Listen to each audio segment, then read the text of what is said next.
Hello, everyone. Welcome back. I'm Vince Rocco in New York, so let's get right to what everyone is talking about.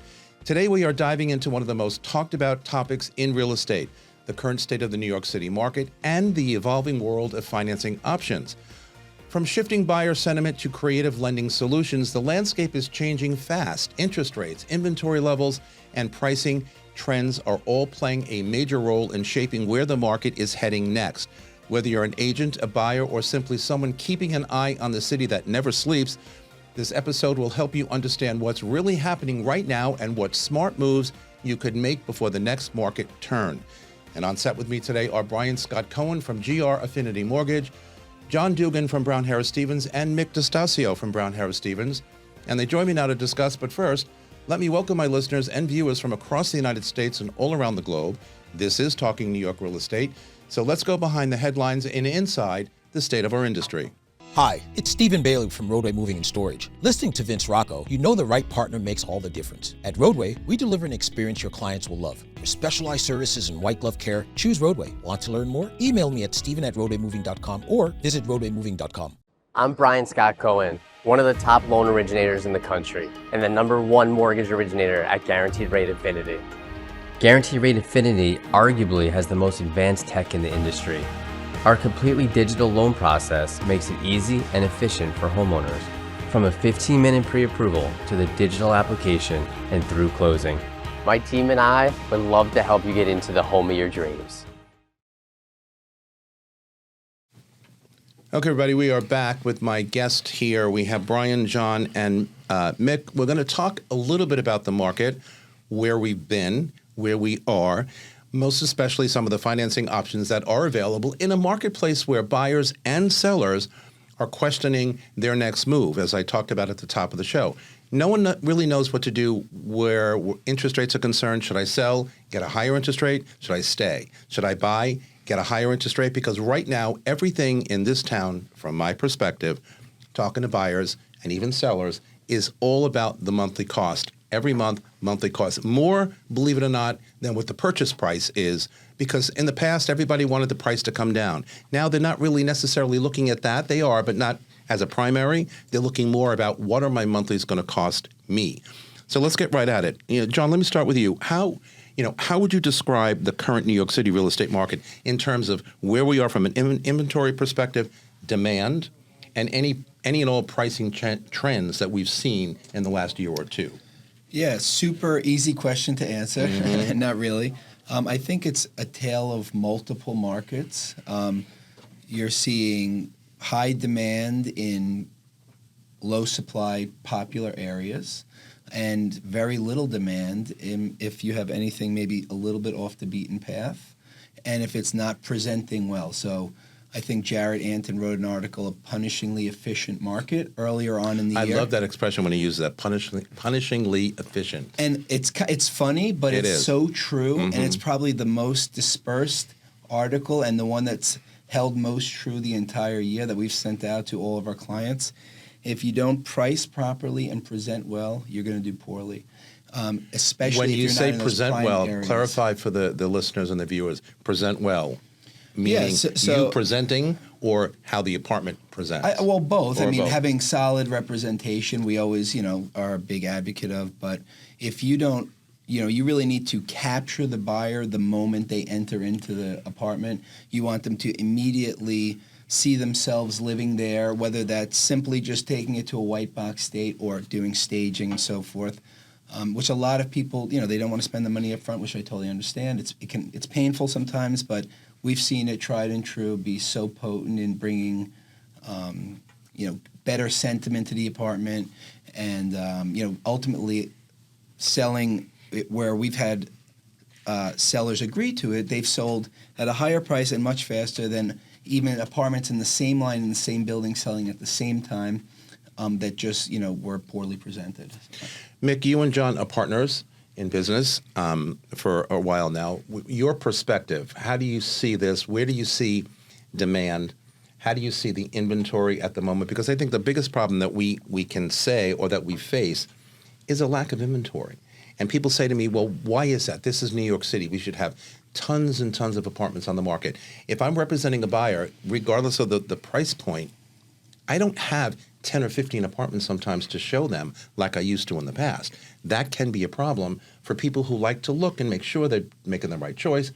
What is your opinion on this, but most especially on the lack of inventory? Definitely. I think a few things to tap into here. I think if you look at from a straight numbers perspective, this fall has been the strongest it has been since 2022, probably, in terms of contracts signed. Supply has been even keel. The market's not exploding, but it's not collapsing. It's very level-headed. And as far as the demand goes with that, it's super tricky to meet it because right now you have sellers that are locked into such low interest rates. To trade up at a higher interest rate, it's so expensive. So they're sitting in an apartment for as long as they possibly can because they know trading up is going to be super expensive. So Or even trading down. Even trading down. So, and, while the market is, again, if you look back to 2015, 16, 17, anyone looking to resell now is probably selling at the same or even a slight loss. So sellers are looking into selling in a relatively softer market or low appreciation. They're taking a big hit when they're coming onto the market. So it's not like they're selling into a strong market and then getting a cheaper price for what they're going for. It's and it's tough. And with the lack of inventory with that's why prices haven't adjusted correctly.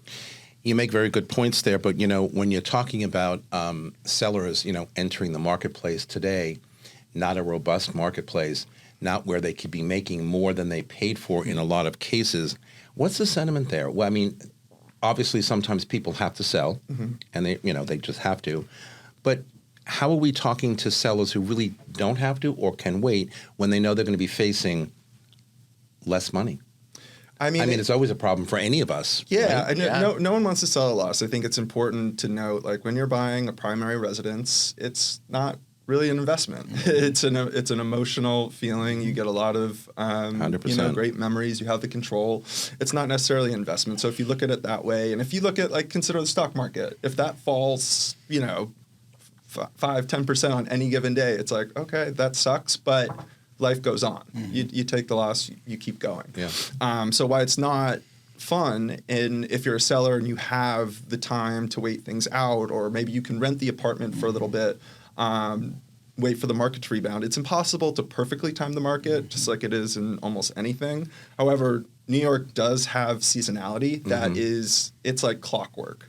You know that if you list in March and the spring, you're going to have the most success. And even in the fall, I think people get that confused where they think there's going to be this big surge after Labor Day. But then you forget there are a lot of holidays. People are coming back from school. You don't get that surge. It only really surges up to when it's almost falling in July. Correct. So you have this huge surge in March all the way through about to May. Then it starts to come down. Then after July 4th, August, September, it really is super low. It blips up in October, but only about halfway. And then it falls down for the holidays again until March. So it's interesting you say that because when I first became an agent 23 years ago, yeah, I'm that old, the market used to be the fall, as you indicated. September, October, sort of like the end of October, early November, it would kind of die down a little bit because of the upcoming holiday. But there was a little bit of a pause in the middle for the Jewish holiday. And all of a sudden it switched to heavy market presence, heavy market activity in what we call the spring market starting in January. So you're right, seasonally is the answer, but that has been changing from a focus point for a long time now. Brian, let me ask you, as our resident mortgage broker here, rates, when we talk about interest rates, okay, the elephant in the room, everybody wants to talk about interest rates, and everybody has an opinion on interest rates. Where are we today with the current interest rate, and what's the sentiment around that rate? Yeah, I mean, we just recently had another cut, 25 basis points, I think it was. Yeah. Did it do anything? It raised rates. So as predicted. It's what happens. It's a day of every client in process and everyone looking like, hey, rates are 0.25% less right now. But unfortunately, it's not how it works. Fed rates and mortgage rates are different. So when the Fed cut rates, it was all about the commentary by Fed chairman and about future rate cuts. So he indicated we don't know about December's rate cut yet. And that's what kind of threw off the market, which kind of raised rates. So rates after the cut are probably a 0.25 point higher versus lower. But I'd say the week before the cut, we were at a kind of 12-month low at least, if not even greater length. So rates, I think right now are they're at an attractive level where we're seeing activity. I mean, contract signing, I think last week in Manhattan there was 257 contracts. Great week for contracts. Which is good. I mean, I couldn't say that in, beginning of September. It was, No, it was a really, really good week for contracts. So I like to see that. I hope it continues. Rate-wise, I think that we have more to go down. It's just a matter of when. We were thinking by now it'd be a little bit lower than it is today, but we do think next year, as there's a new Fed chairman coming in, we're going to see some downward pressure with rates as well. From your perspective, okay, looking at the volatility of the markets from a rate perspective, from a financing perspective, we've been here, we've been there, we've been all over the map, right? And I can go back, years ago when, for a fleeting moment, because of the COVID pandemic, we were down to 3.4% to kind of correct things and get the economy moving again. What people don't understand on the buy side, even on the sell side, is we're never going to see those numbers again. And I've said for many, many weeks on this show, when I first started buying real estate, okay, my first interest rate was 12%. Okay. And my dad said to me, that's a deal. Do it. Yeah. Why did he say that? Because not too long before that, they were 19%. Yeah. Okay? Do it. And then, when I bought my first apartment in New York City, my interest rate was 7% fixed for 30 years. And I'm like, I just robbed the bank. Yeah. 7%. Okay, and a co-op. I mean, it's like, wow, that was amazing. Yeah. Things have drastically changed, right? What do you hear from buyers when they come to you in application? Can you get this down to the fives? Can you do this? We'll talk about some of the financing options in a minute, but, sure. What are they thinking about when they ask you, can you do this for me? And do they expect you to get them the best rate ever? Yeah, everybody, of course, wants the best rate ever. I think everyone in my phone call starts off with, what's your rate? Not anything else. Like, not can you lend in the building? This is my credit score. They don't think about that. They don't care about anything, right? Yeah, nothing. Pay your bills on time. Maybe they'll help your rate. My minor point. I mean, we get it. All the time. And in reality, I like to ask people the question: are you focused on the rate or the payment? Right? Because it's very different topics. Everyone automatically thinks, hey, the lower the rate, the lower the payment. But that's not necessarily true because there's so many different kinds of mortgage options, which we'll get into. But my question really for the clients is they can afford it. Right? We're looking at their income, we're looking at their assets, and these people are qualified. So we're seeing a very small amount of people being turned down for mortgages. We're just seeing people asking and wanting lower rates. They know what rates are, right? Because they're Googling before, they're ChatGPTing. More than ever right now, I'm getting longer and longer emails from clients that are copying and pasting from AI.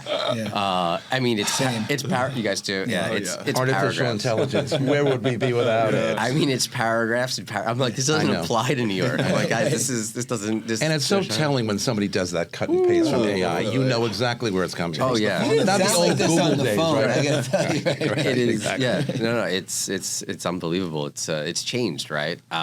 So clients can afford it is the bottom line. Everyone always asks for the lower rate. Our rates move in fractions and small decimal points, right? It's 6.125 versus 6, and the monthly payment may be $10, maybe $30. And that's a damn good rate. Oh my God, it's amazing. It's an amazing rate. It's 6%, 6.1, even 6.2. Yeah. It's an amazing rate. But getting buyers, sellers, to understand that from a practicality perspective, it's impossible. Yeah. Talk about some of the financing options that are available for buyers today. Again, with the interest rate in mind, regardless of what that number is any day, because we know it changes every day. Yeah. What are some of the financing options that are available? Yeah. So we have, I'm going to say almost too many options because we like to really find out what customers want besides the lowest rate, right? Is it payment? Is it how long you're going to keep the property for? Are you actually going to live in this property, sir? like, tell us what's really happening here. We have everything from mortgages. Well, that's a biggie, by the way, not to interrupt you, but whether you're going to live in it or you're going to buy it as an investment, it's a very big difference. Yeah, it's a very big difference. 1 for interest rate, 2 for down payment, 3 for building approval. Correct. So you got to remember in New York, The co-op or condo is 50% of the approval. We're not dealing with single-family houses unless it's a giant townhouse. And they're not co-op using doesn't it. want investment. Of course. Period. Yeah. So that's a problem. It's only condo. So very different aspects, what I would tell you. But we have products that are fixed for 2 years, and then we have some that are fixed for 40 years, right? So I have all different products, the full gamut, for people that have, call it, payment sensitive or have higher debt to income ratios where your payment compared to your income is elevated. We can do longer term mortgages. We can do a 40-year mortgage. Everyone's like, oh my God, 40 years. I was going to what about 30 years? No, Like, I come was going on. to ask you about that because Yeah. someone said to me, so, can I get my rate down to where I want it to be if I can do 35 or 40 or 45 years? I'm like, well, 40 years, for heaven's sakes. I mean, really? 30 years is pretty bad too. I mean, Well, it but certainly yeah. is. I had a 30-year mortgage, and I lived in the apartment 5 years, and I sold In it. Manhattan, especially, I think people they lose sight of that. They want the safety of locking in that rate. Exactly. But the real reality is I don't know the exact percentage, but I imagine the amount of people holding their apartment for 10 years plus is on the smaller side. Yeah. 100%. More families, if anything else, because the Definitely. kids are in school. Yeah. But Maybe on anybody bigger else. units, but a lot of bigger units are paid in cash. So 100%. So, Absolutely. from that perspective, there are a lot of options out there. Are you doing any 40-year mortgages right now? I am. I am. He sounds I'm proud. really, I am. I am. I think it's a great product. I mean, we see it on townhouses. We do on investment properties for cash flow purposes, Wow, okay. on rent. Okay. I mean, in New York City. And boards, just to interrupt you again, sorry, but boards are okay with that? Let me clarify. Most of the 40 years we're doing are on townhouses in the burbs. Okay. I mean, kind of out of boroughs, so like Brooklyn, Yeah. Queens. In Manhattan, we're doing them on condos. I've done one co-op as a sponsor unit. That A co-op did might be a 40 years. problem. Yeah, I can see Co-ops that. is co-op is definitely harder, but co-op also harder for debt to income ratio and qualifications. Yeah. And for cash flow. So a lot of people that are investors buying properties, they want to get the most cash flow and positive cash flows. They want the lowest payment. So it's either a longer term or an interest-only product where they're paying less. So on those products, it works great. Yeah. And again, everybody out there has a different, portfolio, different profile, different whatever, good credit, not so good credit, so everybody, can either apply for something or not. John, let me ask you, though, back to the market situation, are there any particular neighborhoods that we can pinpoint that's gaining momentum right now? I mean, Mick said a little while ago that, seasonally things uptick, and this point in time in the year, we're in that kind of uptick moment before we get to Thanksgiving and Christmas and Hanukkah. What neighborhood in particular may be showing a little more momentum than anything else? Yeah, and I can name several right off the top of my head that I'm currently working in, and they all kind of mimic one another. That like bespoke, landmark type area, like West Village, Brooklyn Heights, some West parts of Village Fort is always Greene. on fire. They're like, I don't even know if recession-proof is the right term, but they're effectively recession-proof. Low inventory, Yeah. unique style inventory. Anything they build, even if you think about some of like the West Side Highway, West Village projects, like half of them, like they're right on the West Side Highway. If that was like on the East Side, people would be like balking, like, oh, it's right on the FDR. Like, but they sell before they even build the building, just because you exit into the West Village, and like they can't do any wrong there. And so I think like those neighborhoods are recession-proof, if that's the term we can use. Does that ever change, though? Because when you mentioned, for example, the West Village, I mean, I can go back to when I first moved here 30 years ago thinking, I want to live in the West Village. It's always been a hot place, always been a great place. Brooklyn Heights. Does that ever change? Do neighborhoods really ever change? I mean, Tribeca has zoomed out of nothing to become quite the place, Soho. I mean, these neighborhoods never really, really change. So momentum, I believe, I could be wrong, will always, no matter what the marketplace is, because we've got to remember something else too. In a lot of these neighborhoods, all cash is king, right? Because the prices are high and people pay all cash. I know the mortgage broker doesn't want to hear all cash, but listen, facts are the facts, right? And it is what it is. Yeah. All right, listen, we got to take a break. We're coming right back. Talking New York Real Estate is just getting underway on this very busy morning. We'll be right back. Don't go anywhere. Residential and commercial closings to litigation, Romer DeBoss is your full-service real estate law firm. We blend big firm knowledge with boutique-level attention, delivering outcomes that exceed every expectation. Contact us at romerdeboss.com.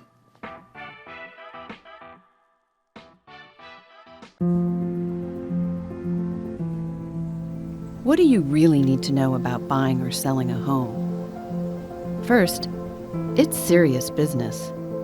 And it's complicated. There's a lot of money on the table, and emotion too. You need an agent who knows the ropes. So, whether you're buying or selling your home, work with professionals who have a mastery of the craft.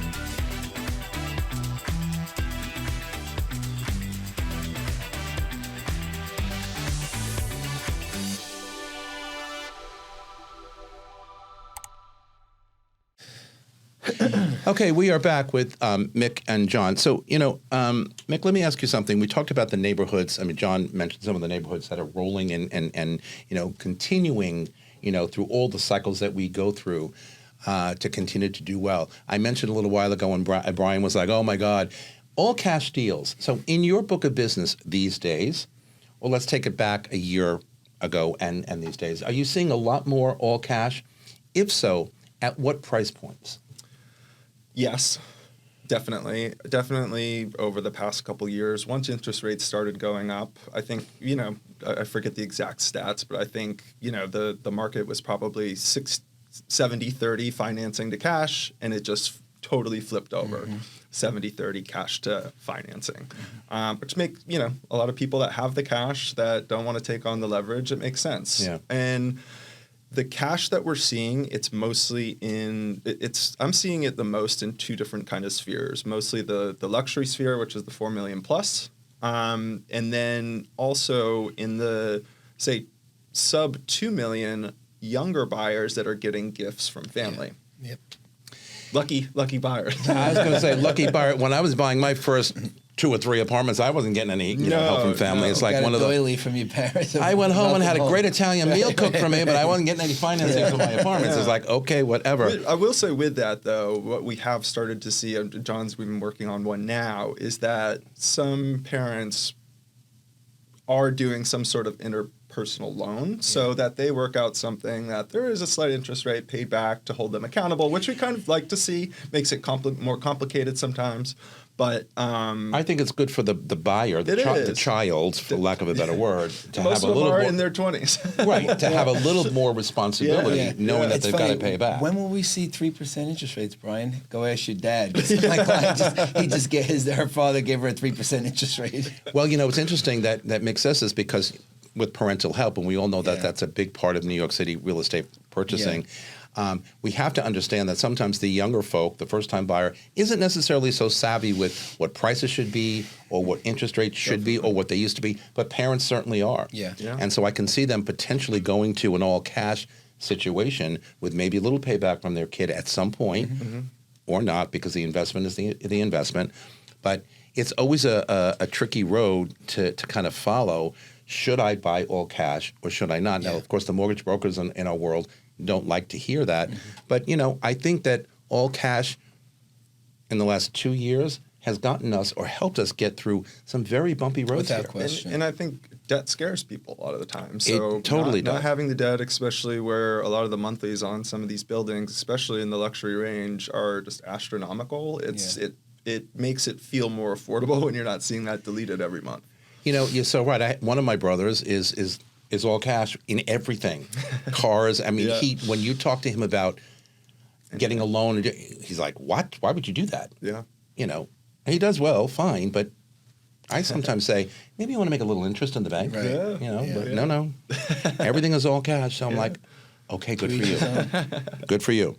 Have recent economic indicators like inflation, influenced buyers and sellers' behavior in New York City? I mean, inflation is another, word, as I said before about interest rates, the ghost in the room. Everybody talks about inflation. And lately, the inflation numbers are higher than they've been in a year, I think over 3%. Is that doing anything or having any kind of effect on the buyer mentality or even the seller mentality? Not a ton, in my opinion. I mean, it's a lot. There's a lot of like, it's like the difference between like living in the abstract, like the social media, the news world, and then what Yeah. we're actually seeing with Yeah. people. I pay no attention to the news world. Okay. You know, like it comes up, and we say like, you know, yes, like we're just kind of dealing with the market and world that we have right now. So ultimately, if your life requires this purchase, or we draw it out if it's for investment only, and it still makes sense to you, I think it's just something that people are starting to like just accept. I mean, similar to the phone calls that we definitely do get. Oh, what's your rate? You know, and who can you introduce us to that can get us a better rate? Ultimately, like, yes, they do some cool financing things and, you know, can save you a few dollars here and there. But this is what we have to deal with. And, you know, the desire to have a 3% interest rate is usually going to follow like some economic huge failure. Like, it's not actually a great thing, the return of that, because it's probably, you know, just coming on the heels of something, you know, catastrophic. So, yes, it's a buzzword, a topic people mention, but we kind of quickly like discuss it and move past it and get back to like what makes sense for you, and, you know, look at their own personal numbers, lifestyle requirements. 100%. I think also too, like a lot of people that are buying it's not like buying anywhere else in the country. Yeah. You need to have a lot more liquidity and income to get approved, especially in co-ops. Yeah. So I was going to say, talk a little bit about the liquidity for co-op. I mean, for a co-op, more than just a down payment. yeah, right? you pretty much have to have your down payment in cash after you close. So that's substantial. Yeah. And so if you can afford to do that, you're going to be less sensitive to a 2-3% inflation going up. Yeah. Obviously, you're talking to people on the street, and dinner's more expensive, or buying your eggs more expensive, and it hurts. But if it's someone that is, and it might prevent some people from purchasing, especially at that lower end, maybe the sub-million spectrum. But for most people, they have the funds. They're making that 3% up in the market, which is pumping right now. So they're not quite as sensitive to it. Well, that's why, you know, sometimes I think, you know, it's not a matter of sometimes they don't have the funds, especially as you say here in New York City. And everything in New York City is a lot of money, and it has been all of my 23 years in the business compared to other neighborhoods. But I think sometimes people think, you know, all right, so I can afford it, but should I do it? Mm-hmm. And why should I do it? And then, you know, mom and dad will tell you in the background, but it's an investment. Buy a piece of the rock, and you got to do this, and you got to earn, you got to buy something and earn something. And that's all my dad used to tell me. Yeah. That's all I bought my first place. I get it. Okay, you hear a lot of that still, John, or not? Yeah. Or I mean, people when they decide to pull the lever and pull the trigger and say, okay. Well, yes, and I think like the most recent driving factor for more of those discussions is just the astronomical rental rates, and Well, that's you know, and so like I guess if you want to like correlate that with inflation, yes, at some point like it is staggering, like, you know, befuddling even to when you walk into this apartment, it's $5,000, $6,000, $7,000 a month, and you know they can't even fit a twin bed in one of the bedrooms, but they want to live in a certain area. So like I think at that point, that's when either A, the parents really like give them the push they need, or B, it gives the parents ultimately like, okay, like maybe we do some type of accelerated inheritance or some type of promissory note, because this is a foolish way to spend money. And there are now, especially, you know, if they're not buying like a penthouse in the West Village, there are good deals out there. Like, you know, there is a lot of, again, like these ancillary neighborhoods, you know, where there's, you know, maybe a little bit dated product, a little bit higher inventory levels, that they can get a good enough deal. We do the buy versus rent scenarios, and this is like the first time in a couple of years where like the buy versus rent is like heavily favoring the actual purchase versus the rental price. 100%. And I've been saying for weeks now on the show, you know, sometimes it sounds like doom and gloom, but we're only talking about facts, and we're only talking about what is going on in the industry. But I've said for weeks on this show, this is a great buy period, people. It's a great buy period. Yeah. There are deals out there, or you can find a deal out there, or negotiate a deal out there. Nothing is insurmountable. Yeah. Right? If you're really serious and you really want to do something, get out there and do it. Yeah. And your agents, these guys, will help you get that done. You know, I think at the end of last year, probably mid last year, at the end of the year, Jared and I were talking on this show multiple times, but he had predicted interest rates getting down to 5.5%. And I said, you know, by this time of the year, and I said, I totally agree with you. And it will get to that number. We did not get to that number. And I was teasing him about that, last time he was on the show a couple of weeks ago. And I'm like, we didn't get to that number. And he's like, well, I was wrong. It's not that you're wrong. It's like we did not get there. I don't know that, and I said this before, I don't know that that's a problem. Because I think where we are at 6.1, hello, guys. I mean, it's a damn good interest rate. Yeah. And I think with, as Brian said, with so many different products, there are ways to get, if you're sensitive to the monthly payments, there are ways to get that down, whether it's interest only, Correct. 5-7-1 ARM. And again, most people, they don't even consider that, but a lot of the time they're not even keeping the property that long. They have a 3, 4, 5 year hold period. So it's foolish not to. And that can bring your rate into the 5s, or the math starts to make a lot more sense versus renting. Are there? Go ahead. One thought about that too, what we've seen with a couple of our clients recently, which is not the first, but you don't see it that often. These other, especially if they're on the private banking, private client side of things with JP Morgan and such, we're seeing them almost take loans against their investment. So there's if people have the capital, their parents, Absolutely. they're not just beholden to the straight mortgage options. There's all these other things that we're actually starting to see more and more of. And the stock market has done well, comparatively speaking. Yeah. So, I mean, you've got money in your investment portfolios that if you need to take out, fortunately, it's been rolling, fairly decently. Yeah. So there are other options. Yeah. I agree. When we're talking about sellers, though, let me ask a question. Are there current strategies, whatever those strategies are they proving effective in this marketplace? Because we all know sellers right away, I want to make $100,000 more than the last person. Mm-hmm. Well, ain't going to happen. Well, I have gold bars between, my sheetrock and my studs when I did my renovation. I don't care about that. I can't see that. Yeah. What are their strategies, and are they kind of playing effectively these days or not? It really depends on the specific market, and micro market, I should say. But the best strategy is pricing. Mm-hmm. We can pull out every single marketing trick in the book, and we could put your apartment on a billboard in Times Square. If it's not priced correctly, it will not sell. Especially in 100%. Right now, we're in a little bit of why things are relatively even keel. There's some changes going on in the city. It's a little turbulent. Big money is buying, but say the sub-3 market, if you're not pricing correctly and you're not in a super high demand area and you don't have a super renovated apartment, you're going to sit there. And you're better off waiting until the spring and then repricing it then, because it's just going to sit. And there's several charts, Urban Digs, which is one of the best data-driven sites in the city. Yeah, they're wonderful. But they have an interesting chart that shows timeline to price drops, and it's the days on market. The longer that it's on the market, the more significant the closing price will be away from the asking price. I totally agree. And from an investor perspective, John, are they how are they looking at this market any differently than they did even just a year ago? I remember when I first started in the business, aside from the new development stuff I did, which was mostly investors, but I had a lot of investor people buying. I haven't had an investor in over a year, just a regular investor, okay? So are they looking at the market differently? Is it the interest rate that's bugging them? Because a lot of them are cash. Or do they really feel like the market is not going to come back to the point where it always was, or where they want it to be? Well, it's an interesting question. Also a tale of two investors. Totally. The people looking for the short return, the quick return, the 4 or 5 years, it doesn't always make sense.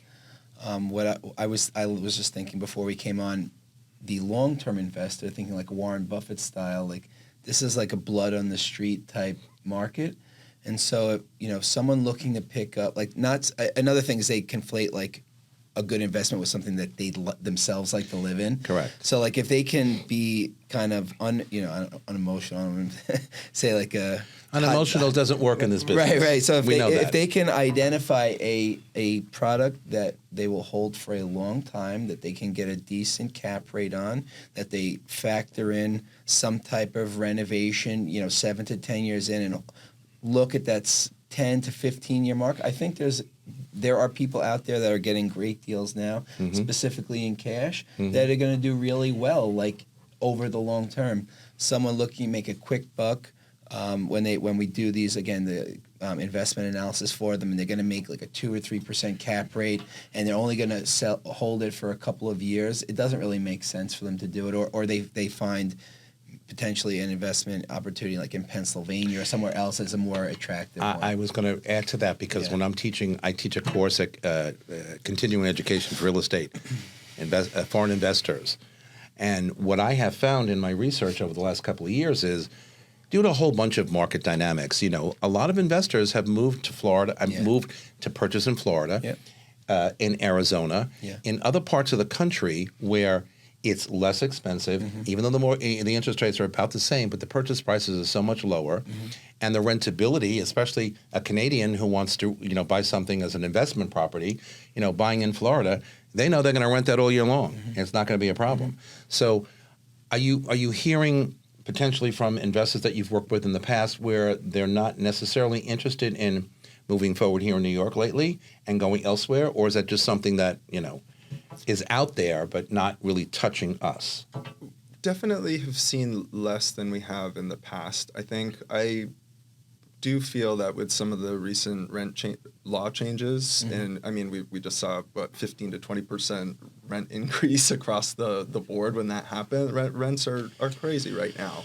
However, they're crazy. A lot of the rental laws are just not favorable for investors. You're usually stuck to long-term leases, 12 months. You can't do short-term rentals here, so it's limiting. And if you look at the price appreciation for units over the past 10 years, there really hasn't been much. So it doesn't give people a lot of confidence that they're going to, they're not getting great cash flow. They might not get a great appreciation.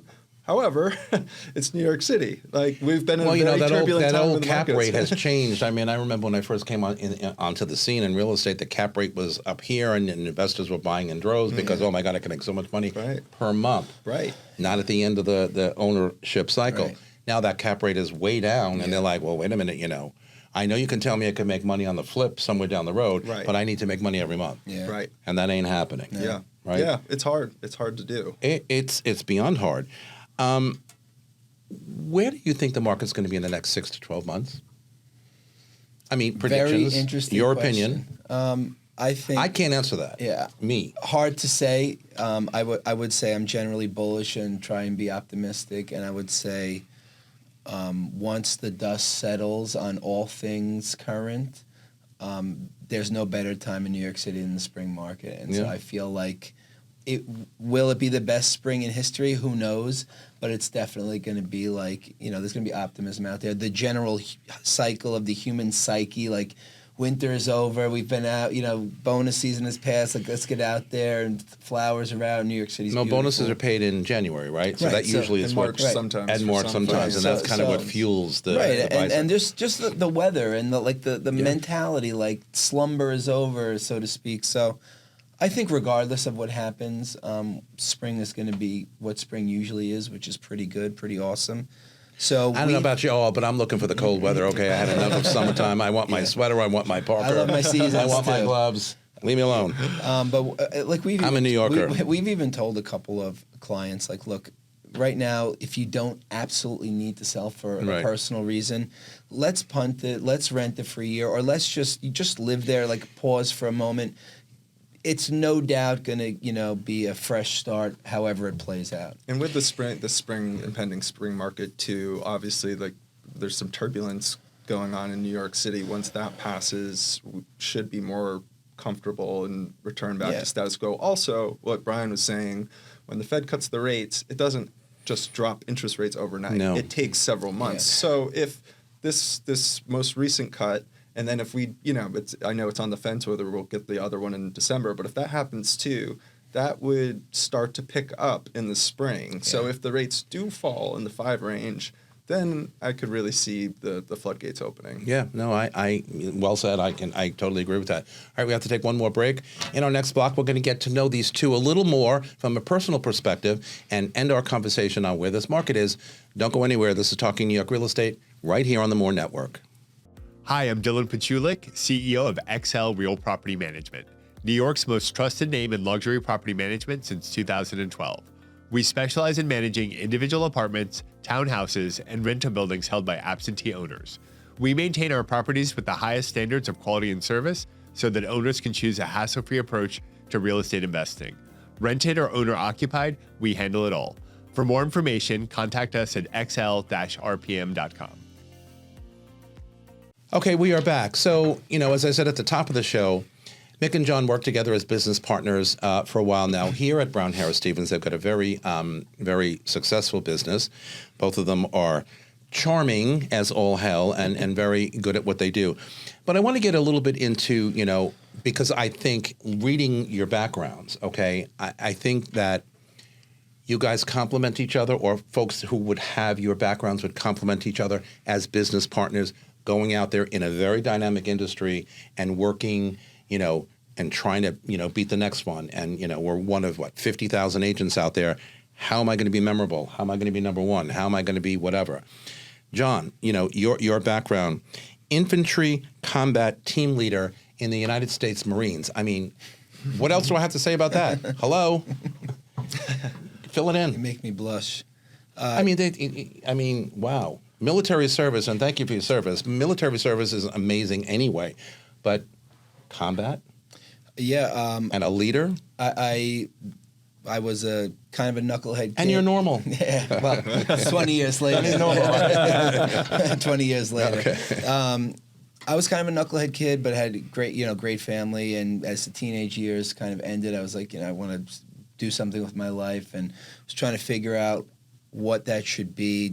I worked in restaurants and pizzerias and so on and so forth. But ultimately, I felt like I needed something more, some type of a discipline. So I just remember hearing about maybe I'll join the Army. I didn't even really know what the Marines was.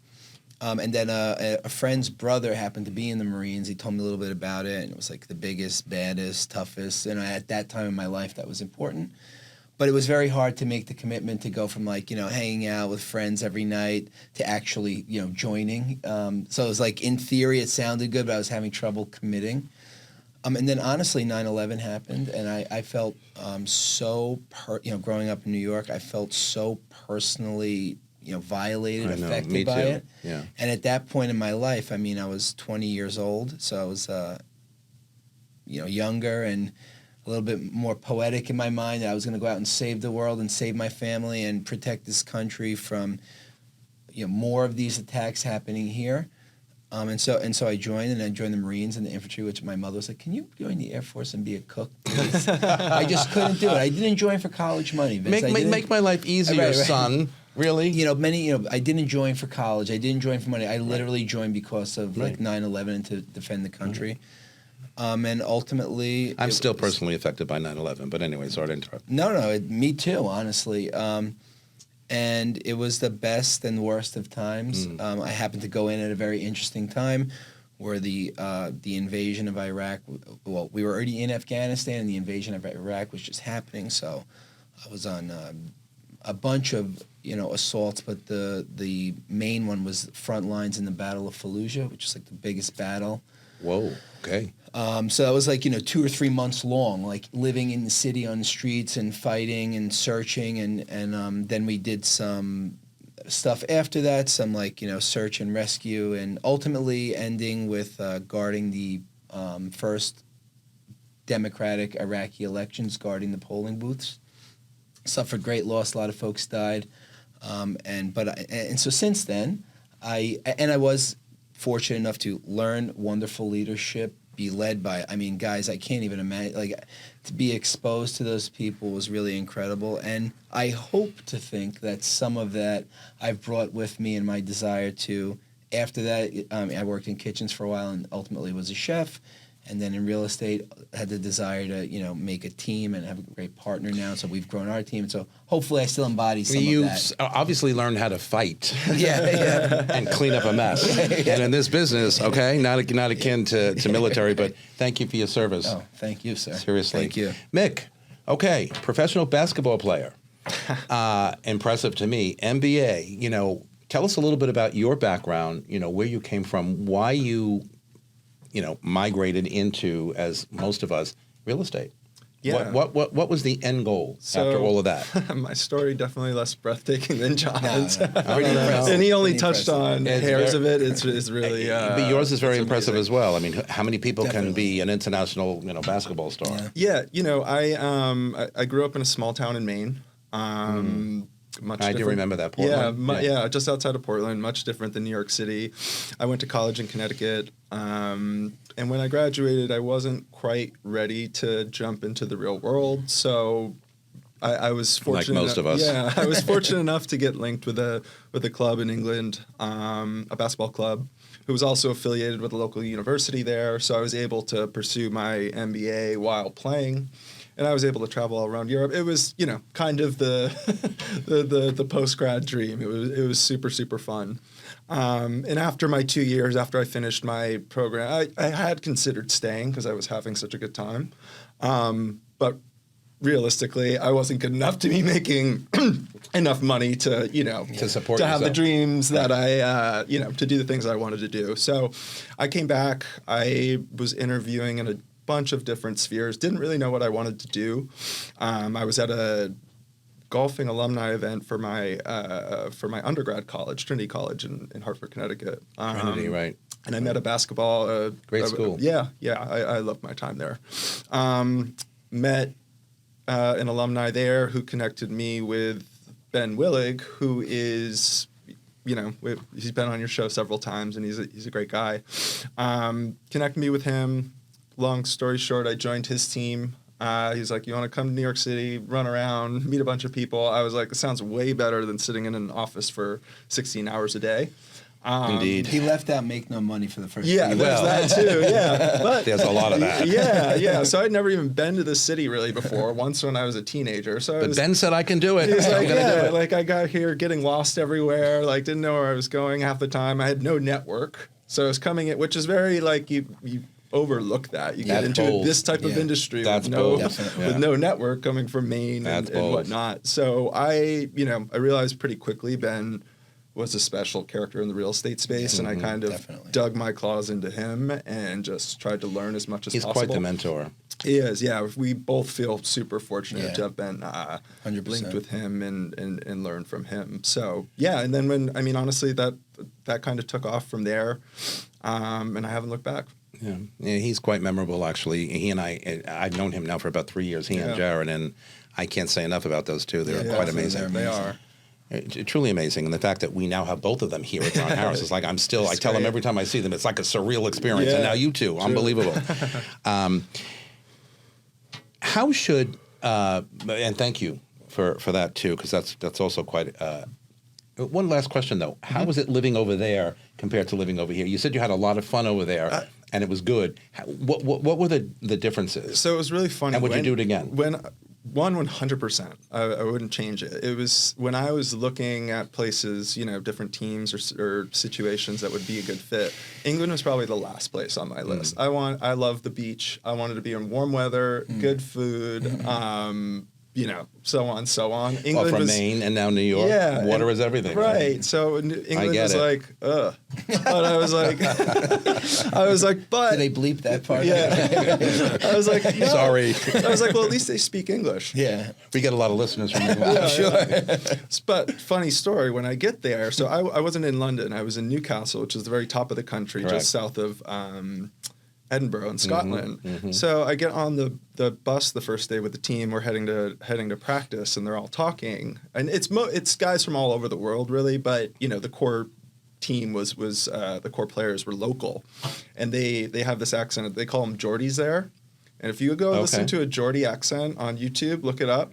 It sounds like I never heard of that. It is a totally different language. I was like, I thought you guys spoke English. So I was They're like, I'm in English. for it. Yeah, They're yeah, English. yeah. Okay. So yeah, it totally different experience than I expected, but people were amazing. I love being in Newcastle. And yeah, honestly, I would do it all over again in a heartbeat. And see, I love that, man. You do it again as well. That's what life is all about. All right. How should buyers and sellers position themselves to make smarter decisions in this marketplace or where we think we're going to be in the next 6 months or a year? Because I always think that when it comes down to real estate and decisions, whether you're a buyer or a seller, you got to make smart decisions, right? So what kind of advice would you give a seller right now to think about the market, think about where we've been, think about where we are, and maybe where we're going, so that they can position themselves better in a very competitive market with lack of inventory, right? Yeah. You would think that if we had more sellers wanted to come to the marketplace, we'd have more inventory, but not the case. I think for sellers who are currently on the market and maybe not doing as well as they would have hoped, and we have done this with some of our clients. Again, maybe they're not in that super high demand, low inventory area, because that's like a small part of the city. You know, like there's many other areas, good areas that just are not, blasting off right now. And I think what we're telling them is like, dropping the price, if we currently think that they're priced in the realm of where they should be, I'm not sure dropping the price 25 or 50,000 or 250 or 500,000, depending on whatever it is, I'm not sure it's going to open the floodgates tomorrow because of all of these other factors. And if you have the option to maybe punt this until the spring, I think we should revisit it then. And we're not trying to like force them to sell right now, because again, if it hasn't sold already and we've already put our best foot forward, just dropping the price and dropping the price, unless they absolutely have to sell for whatever reason, I'm not sure it's going to give the desired effect.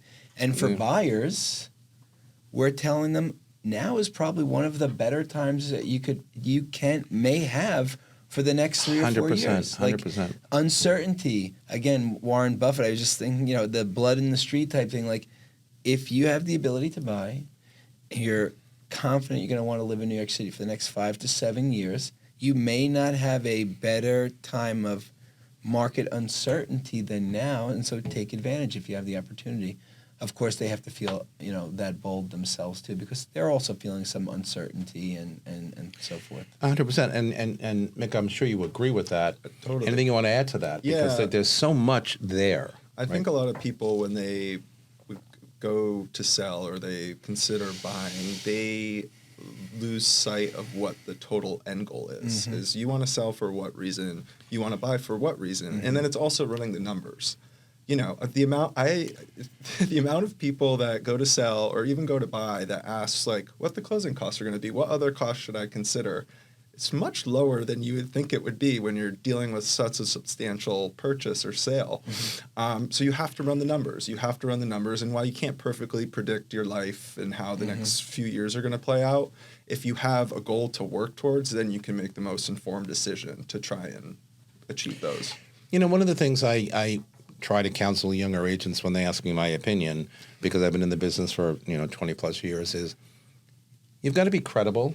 You've got to be that knowledgeable source. You've got to be that expert, because in times like this, especially where sellers and buyers really don't understand what's happening, it's always the headlines that grab them, as we talked about before the show, right?